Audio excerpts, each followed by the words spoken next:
Good morning again. Uh, so I'll allow my panelists to just, properly introduce themselves very quickly, 1 minute each, so that we know who's talking to us, and then we can go into the subject matter. We start with you, Paul. Yeah, thank you. My name, hope I'm loud enough. My name is Paul Bugwa. I'm the founder, group CEO of Eclectics International. We are a fintech providing solution to over 300 banks in 28 countries. We're the largest software house in the region. Thank you. Yeah, my name is Steve Jenga, and I think Ian did a good job of introducing me, so I'll be brief. Yeah, so I've worked at Equity as CIO, ABSA, and a few other international banks. I recently started my own company, Metis, to do some technology advisory and consulting. Thank you. Yeah, I was already here. My name is Charles Washika, Director ICT and Innovation at Cooperative Bank, and happy to be here. Thank you. Hi, morning everyone. My name is Hussein Umar, and I'm the coordinator for the Group Digital Transformation for DTB. Happy to be here and looking forward to this session. Thank you. And my brother from another mother, Landre, please introduce yourself. We can't hear Landre, please.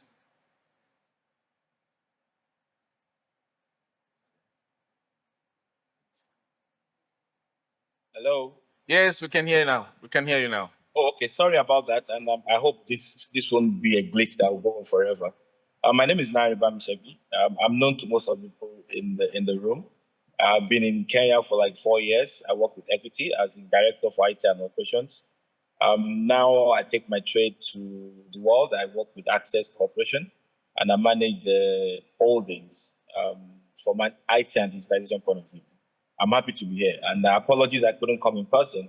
I had an engagement, and I'm actually in transition as I speak. Thank you very much. Thanks, Landre. Thanks for finding time to join us.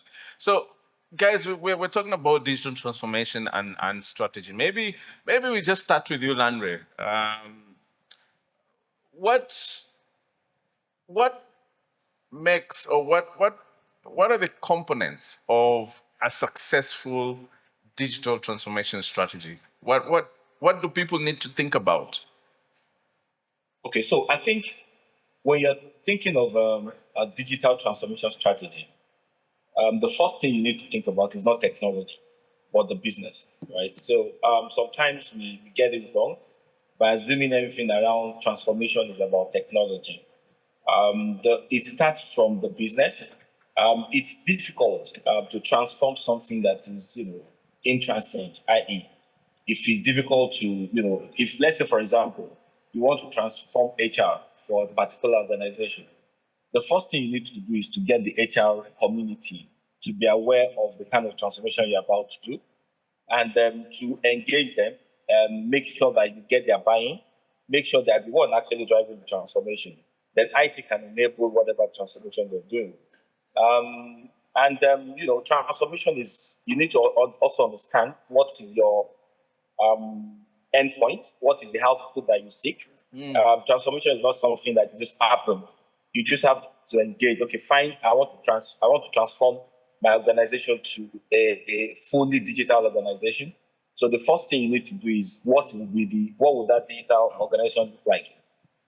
I've been involved in a couple of transformation projects. Some of them I did one of the panelists, Steve Jenga. That was the transformation of Equity Bank to a fully digital organization.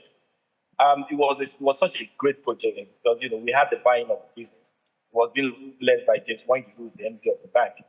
So if you're doing a transformation project, you need everybody's buy-in. You need the board to be part of it.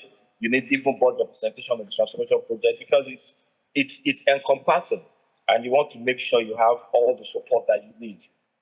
Transformation is not just about moving to the cloud.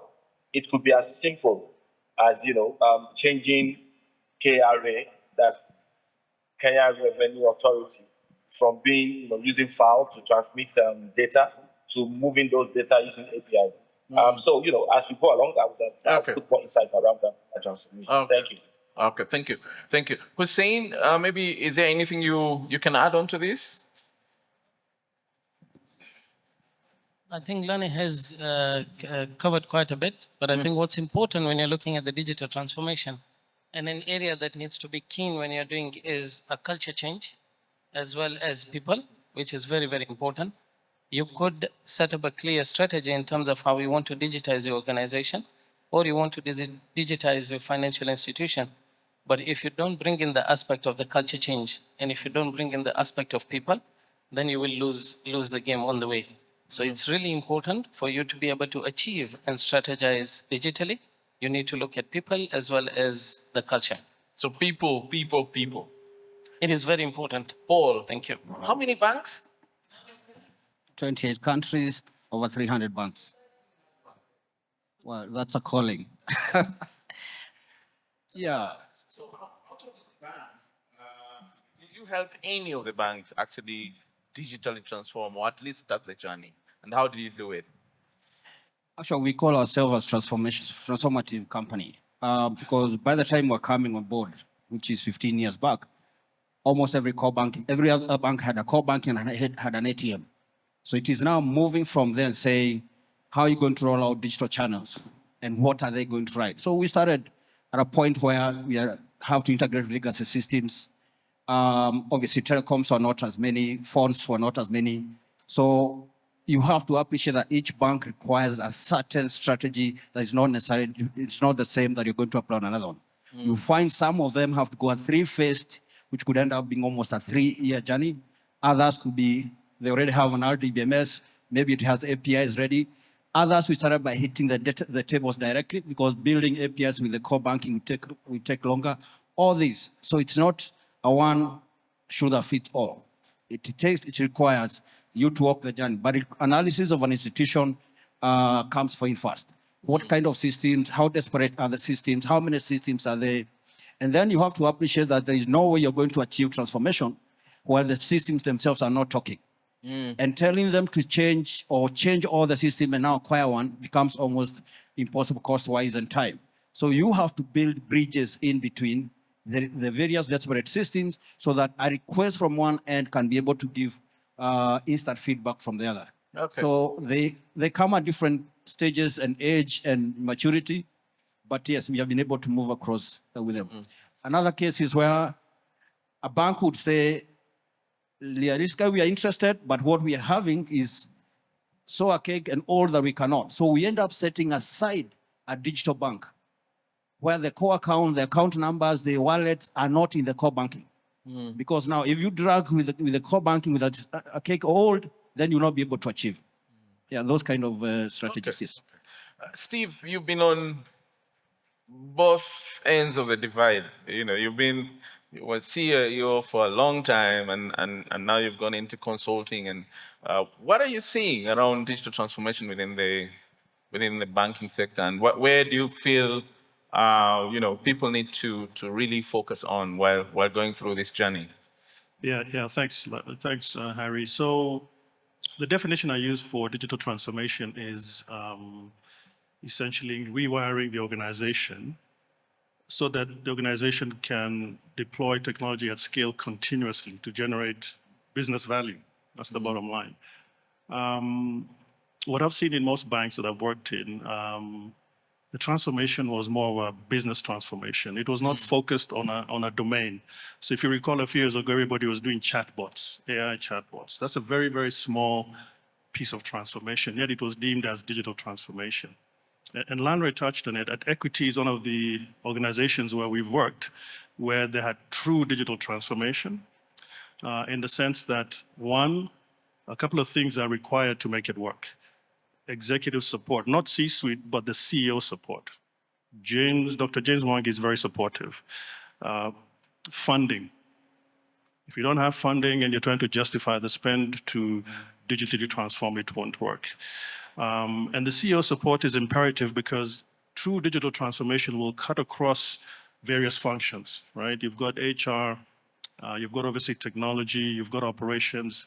So if you don't have that support at the top level, it doesn't seem to work. And I think the third thing which I'm seeing as also crucial is the talent. You need the talent in-house from all your cloud engineering, one of the things that we did at Equity is actually set up a separate company just for recruiting talent, not just technology talent, but data scientists, business specialists, because your internal HR it's legacy, and that could be a challenge as well. So I see the organizations that are really good at transforming are the ones that take some of these things into consideration upfront. Okay. Charles, anything to add on to this? Yeah. Let me say this. We did look at, or we look at digital transformation almost like a house. And I know some of my friends in this room understand what I'm talking about. So right at the top there is that the vision, which has to be customer-centric with the executive leadership that we've spoken about here. So what is the vision? Where do you see yourself as an organization? Are you turning into a telco? Are you turning into a fully digital bank? What's the vision? And it has to be customer-centric. And then now, what objectives do you have in that vision? You need to move, for example, if it's a bank, you need to move 100% of your transactions digital. Or you need to improve your cost to income ratio, for example. Or you need to become extremely innovative. Now, once you look at that, you start moving down the house. You now get into the themes that move you to that vision. What are the themes? We need to digitize all our processes. We need to digitize our customer experience layers. And then you move down. What are the initiatives that you'll put in place? Remember what Landry said, it's not about the technology you're pushing in there. So what are the initiatives? And remember, there's the house. What is our vision? What are the initiatives that we need to do? We need to implement a new core banking system, etc.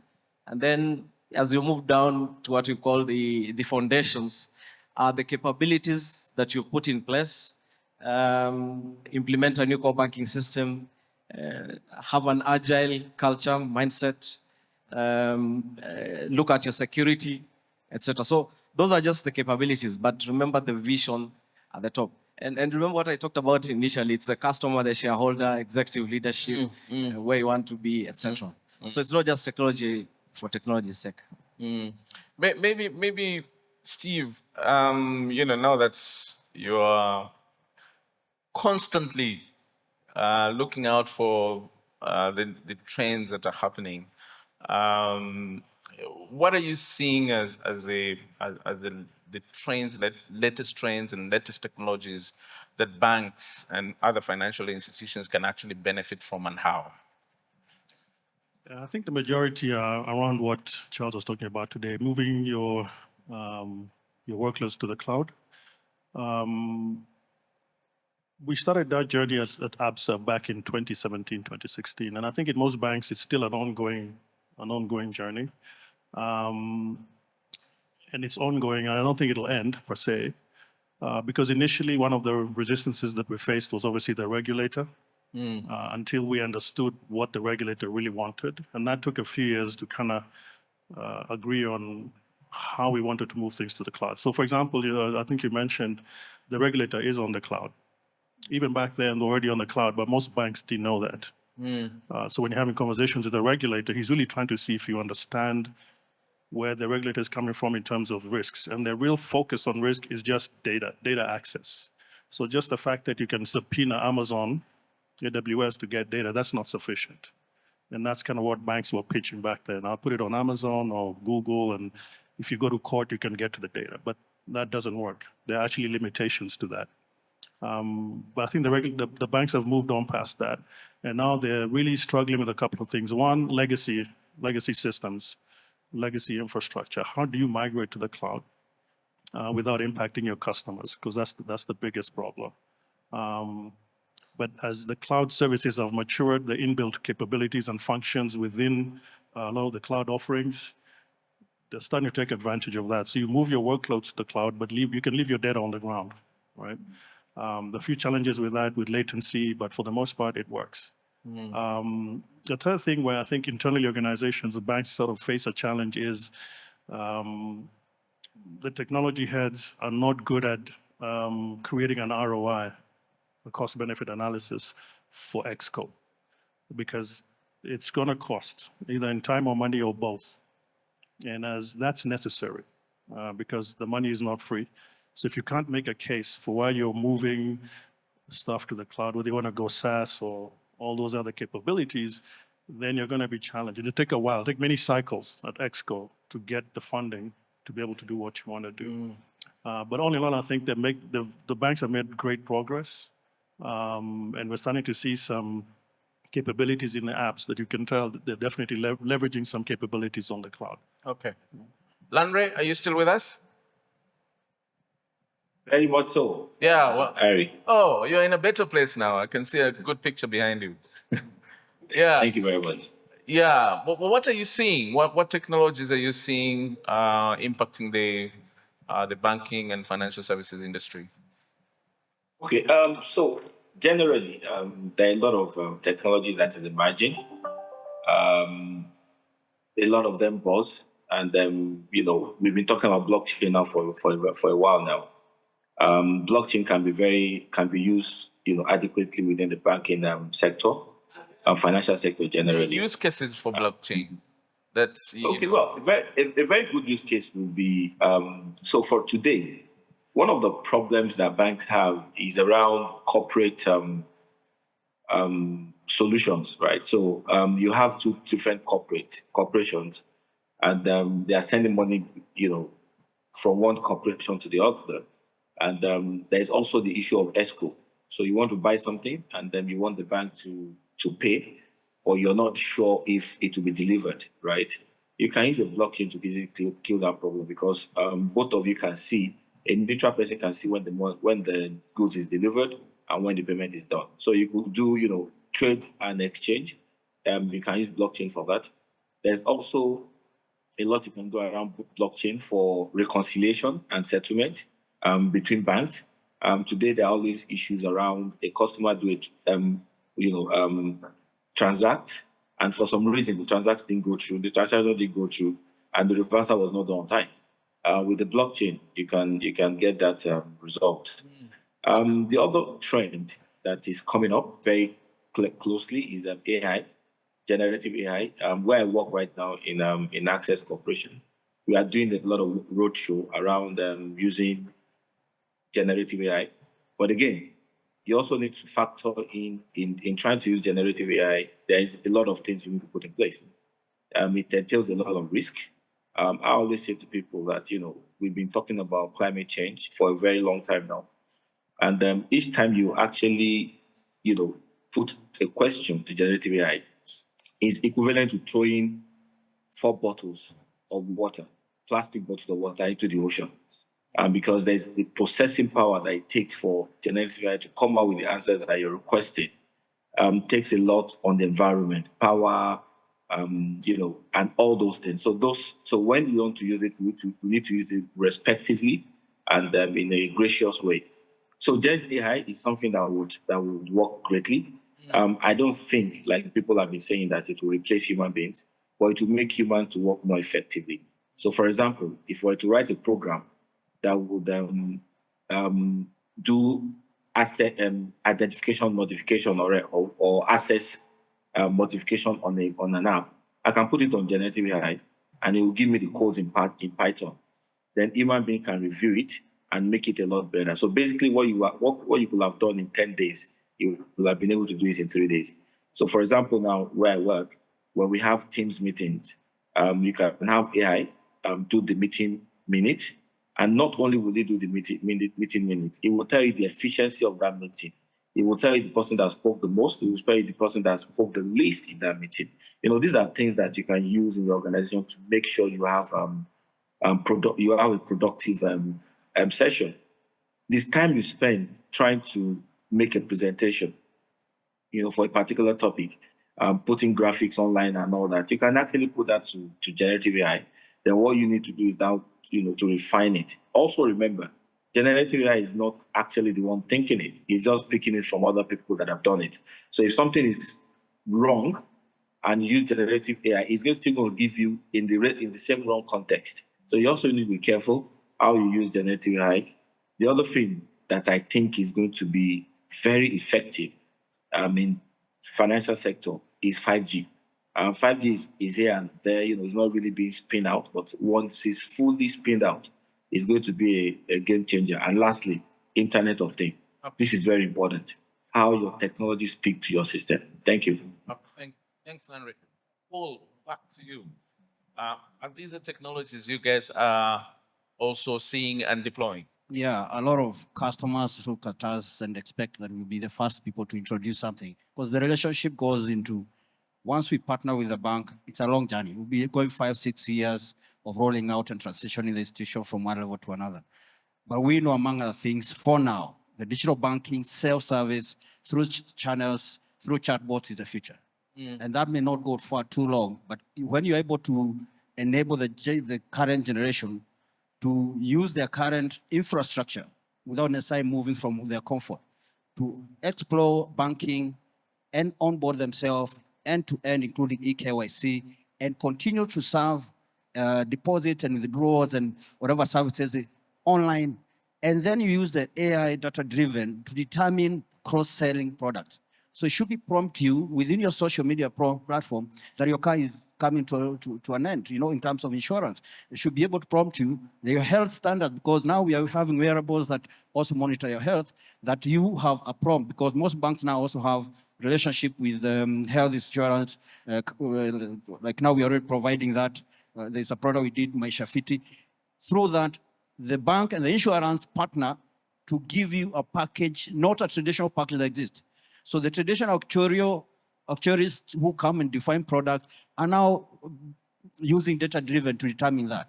So the answer is yes, that has to be data-driven, and which is AI, decision-making, among other things, should be part of that. But self-service in the next 2-3 years, where there is absolutely no need for a bank, those have banks possibly are going to close. And those that have to open bank branches, it will be purely for purposes of presence. Okay. Yes. Director, can I have like 5 minutes? Because I want to get some questions from the audience. Anybody with a burning question?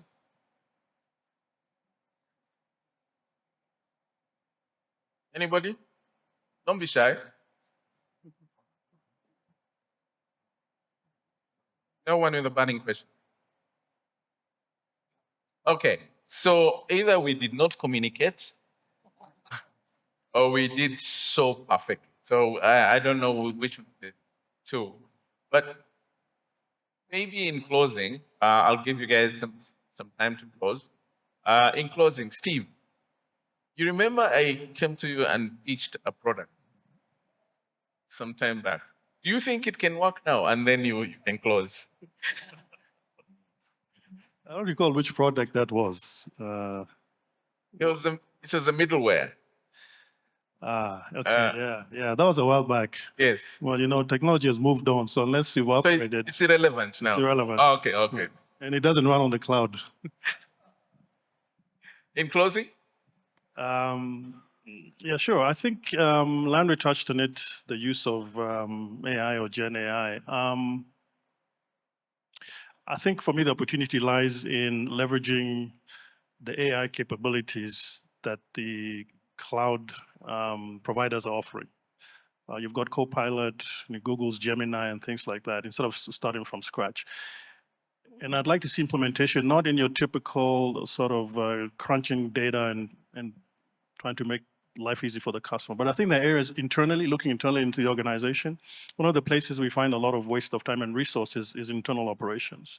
I don't know if you guys listened to Satya a couple of days ago when he was talking about Copilot. Copilot has gone from beyond just being a chat-enabled capability or AI-enabled chat on the browser. They're now offering chat for Teams and chat as an agent. So chat for Teams will actually be able to participate in your virtual meets or Teams call and actually take notes, take minutes, ask questions, almost like a virtual team member. And then beyond that, they're setting up, they're going to roll out the capability for a Copilot agent. So basically, a Copilot agent will be your proxy. So, for example, he said the agent will be able to run multiple projects, will be a project manager. You will not need PMs per se. So you can see where this is going. So instead of just focusing outward, you can also look internally in the organization how to make it more efficient by leveraging these technologies. And if you're on the cloud, all these capabilities on Copilot are free, generally available. So I think that'll be an interesting area to look at going forward. Hussein, closing? Thank you. I think I'll summarize by saying I think the first thing is you need to have customer in mind as you're doing your digital transformation, which is very important. An important message that we need to pass through here is when you're doing digital transformation in many organizations is picked like a project. It's really not a project. It is a journey on how you proceed, how you change. It's important as you go on, you keep looking at the technologies that are coming in. How do you continue modernizing? Not only technologies, but your infrastructure. But most important point in all this is, and we are all aware currently, the cyber threat that we all face. It is very, very important that cyber is at the forefront when you're doing your digital transformation. And it's important to ensure that you secure not only your customer data, but also the identities that are out there. And that is where you can take and make use of all these technologies that are out there. So my message is that it's important to do the digital transformation. The time is now as we move forward. But importantly, it needs to be appreciated across, all through the layers up to the top. And they need to appreciate that digital transformation is a journey. It takes a while. You may not reap the benefits immediately. It may come down the line. So it's important to be patient as well as be ready to take the risks in this continuously changing environment. Thank you. Thank you. Charles, in 5 seconds. 5 seconds. Two things for me, in addition to all of this. Number one, experiment. Create the right governance, sandboxes, all these things that enable you to, experiment. And number two, there are 8 billion people out of this room, so be ready to partner. All the right innovations, things are happening out here. I'm sure we all spoke about ChatGPT 3, 4, now 4, I don't know what. So partner. That's all. Thank you. Yeah. There is a part that we missed out to mention. Yes, besides going cloud, can institutions share the cost, not of infrastructure, of the software and everything? Because today, everybody's going cloud independently. But what about sharing? We see of telco sharing telephone masts. How possible it? So tomorrow, 10 a.m., to preempt, I'm presenting Uganda case study as the only country, and World Bank call it making elephant dance. You can Google on YouTube on that, where all banks agree that they have one role, financial inclusion, reaching out to the bottom, regardless of whatever level and who your segment is. But 28 banks partnered to share the same platform. Share software, And that's same platform. And this is what we did for them here. Awesome. I'll present tomorrow at 10. Tomorrow, 10 o'clock. Yes. Okay, great. Lanre, we haven't forgotten you. Thank you very much for that, Ari. I think for me, I like what the last caller said around sharing.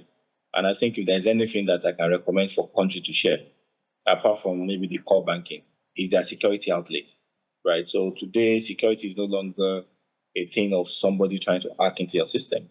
You now have countries, fighting other countries using, hacking their system and bringing down all their infrastructure, right? So it will be very important that banking or generally countries can co-locate and co-share on security. So that if you look at Kenya, for example, if one bank is fortified all the other banks, because sometimes you're as good as your weakest link. So I think I like the idea the person shared. Now, I feel, the use of generative AI will continue to flourish because it's just unbelievable what you can do with that tool. But the most important thing is, people should be carried along. What we are doing now, where I work, is we are taking people, the business, not like technology, through generative AI. It's important that technology continue to make the business to be in front of everything that they do, so that at the end of the day, they are not speaking a language and the business is speaking a different language. Again, Ari, and to all the panel, thank you very much for a wonderful time. Thank you so much, Lanre. I think you're on after this, so don't go away. And to my panelists, thank you so much. Please, let's give them a round of applause. Thank you, gentlemen. All right.